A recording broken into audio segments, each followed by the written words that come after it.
prairie food scene continues to explode, and one of those people at the helm and driving some of that change is chef owner Christie Peters from Primal Restaurant here in Saskatoon. Chef Christie Peters, thanks for joining us on a busy day. I know you're embarking on a whole bunch of projects. Thank you for taking that time out today. Thank you for having me, Randy. I'm so excited to chat with you. Talk a little bit about yourself and what got you involved in becoming a chef. You've worked all over the world, I'll say it in that sense. Where have you worked and how did you come back to Saskatoon? Yeah, when I was modeling in Toronto, I realized I didn't have any practical skills, if you will. So I decided I wanted to learn how to cook. So I thought the best way to do that was to find somebody that was doing what I was wanting to do, which is owning a restaurant and being a chef owner, and go work for them. So I moved to Vancouver and I started working under Chef Rob Feeney. He also had his own show at the time, which was really fantastic to see that in action. And that led me on a whole journey to San Francisco, to Spain, Amsterdam. I most recently got back from Noma in Copenhagen. But I've always wanted to come back to Saskatoon. It's my hometown, and that's really meaningful for me. And bringing something back to Saskatoon has always been my goal. Just learning abroad and then bringing something new and fresh back. So, yeah. Well, you've been hitting it out of the park. I mean, the reviews and everyone that's talking about the food scene and elevating that culinary experience, I think, is one of the big ideas that we're seeing happen here. What makes your restaurant and the things that you're doing with, I guess, looking at where you source your ingredients for what you're cooking and how do you come up with items on the menu? Yeah.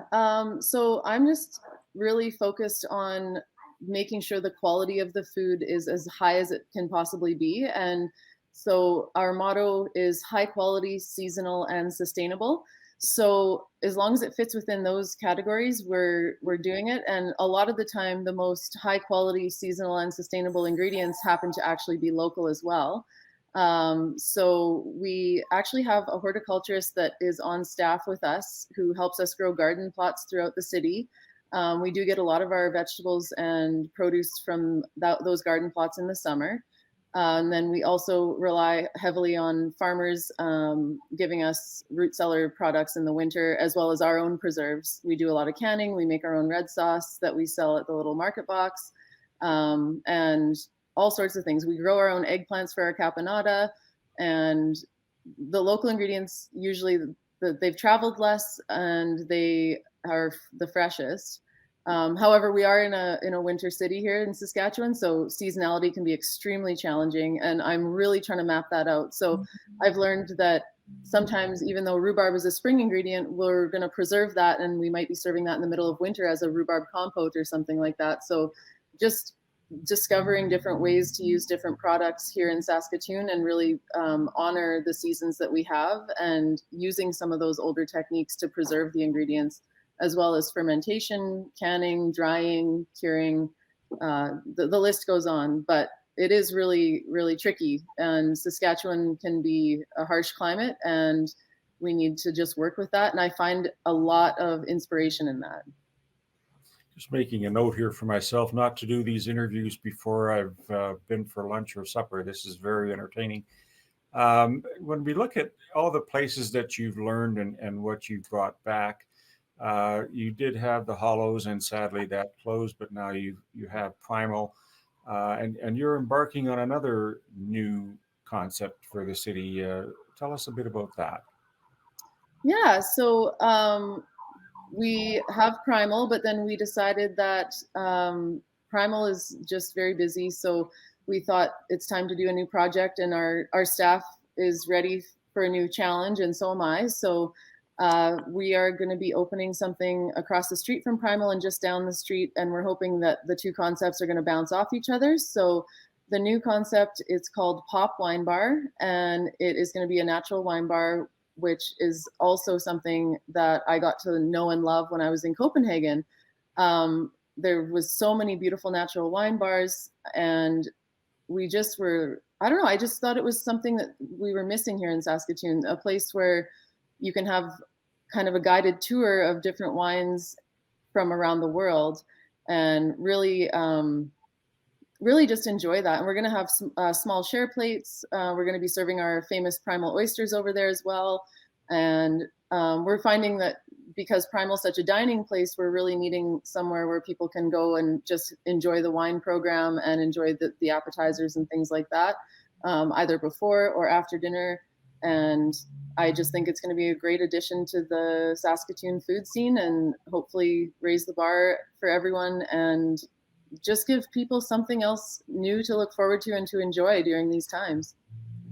Well, I know we're getting to be a very select type of clientele that are paying attention now to some of the things that you and other chefs have brought to taste. Can you tell me a little bit about what the pandemic has done to the restaurant industry and for those who have survived the onslaught of trying to manage and change and adapt to having to, take out or curbside pickup and limited restricted access for sitting down? What has happened in your industry on a general basis? Yeah. So generally, I feel that we've all had to kind of shift and be really creative. Um, there are a few different things that we can do, like um, inventing different takeout programs, which was really big in the beginning. And then also just offering a unique experience in general. So doing making the dining is actually now in Saskatoon become the main event of the night.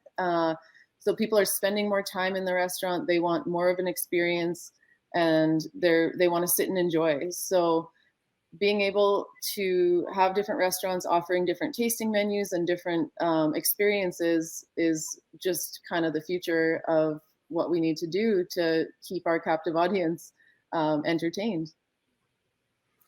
You also have lent your culinary talents to a show, the Wall of Chefs. I recall reading something about 33 chefs and this type of caliber. Can you shed some light on what that was like for you? Hmm. Actually, that makes my first story come full circle because one of the chefs I was sitting next to on that Wall of Chefs panel was Chef Rob Feeney, who actually trained me.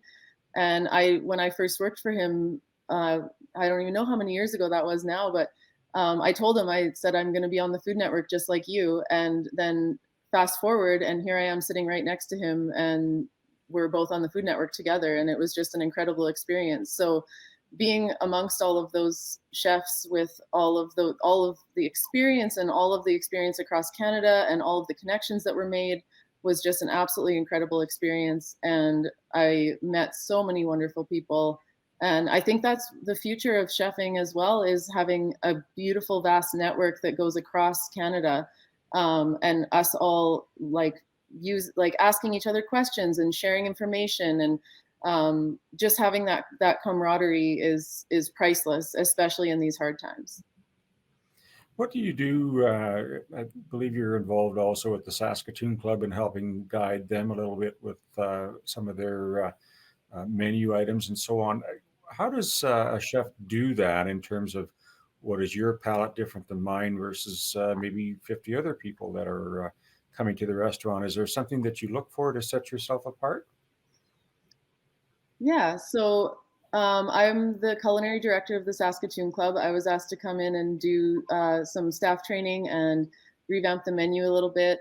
So I'm working really closely with Chef Dana as well, and she is really much taking the helm of the specialty menus. And my job was to really revamp the overall kind of I would call it like the brand, and basically the branding behind that is extremely high quality ingredients done really simply, and classics done well. Stuff like seafood towers and like a perfect club sandwich, and keeping that signature chowder and just giving it a little tweak, but it's just keeping all those classics and making people happy with our food. And I had such a great time doing those menus, and I'm just so excited for the future of what I can do. And yeah, it's been really great working with Dana.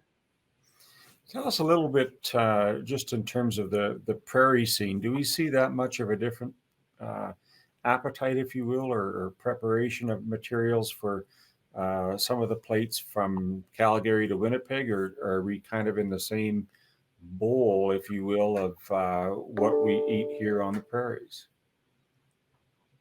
Um, Honestly, that's like kind of part of being a chef with a big community, is that I'm not only trying to make sure that what we're doing is good for Saskatoon, we're all working together to make sure that what we're doing is good on a global scale, on a national scale, um, and like even province wide. So I feel like we do have a lot of give and take with the other provinces in Canada, with sharing products and beautiful Canadian products. Uh, One of the best things that I like to do is trying to bring things that we can't get in Saskatchewan, or that are very difficult to get, bringing those ingredients in so that we can enjoy them as well. But the other thing is just using the local Saskatchewan ingredients, which are really, really beautiful, such as sea buckthorn berries that are growing wild all over the city, rose hips, um, rhubarb is one of the ones that you can harvest all year round in Saskatchewan. It loves the Saskatchewan climate, and so yeah, I think Saskatchewan does have a unique kind of prairies climate, but there's a lot of beautiful Saskatchewan ingredients, especially our beautiful Saskatchewan chanterelles that I have actually worked with around the world. So when I've been in other restaurants around the world, they are bringing in Saskatchewan chanterelles, and it just always blew my mind. And I was always so proud to be able to say that that's where I was from. We have so many restaurants that are some hanging on by a thread, some doing reasonably well. But if you were to kind of help us keep those restaurants open that we like to frequent, what is some advice you can give us to support our local restaurant scene? Well, the one thing that I think is huge right now, it's been a little confusing for the public, but is that restaurants are allowed to sell off sale right now. They were allowed to sell off sale, then it was taken away, but now it's back permanently. So even a really nice tip for people who want to support their local restaurant is, when you're dining at the local restaurant, you can actually buy a bottle of wine, or something really nice, special order chosen by a sommelier, to take home. So restaurants are allowed to sell off sale now, and I do think that as long as you have a meal in the like, even if you do a little bit of takeout, you could just take out some fries and you're able to buy a bottle of wine and take it home. So I would lean on restaurants to choose your wine, and lots of times they have really beautiful special order products that aren't available anywhere else. So look to that.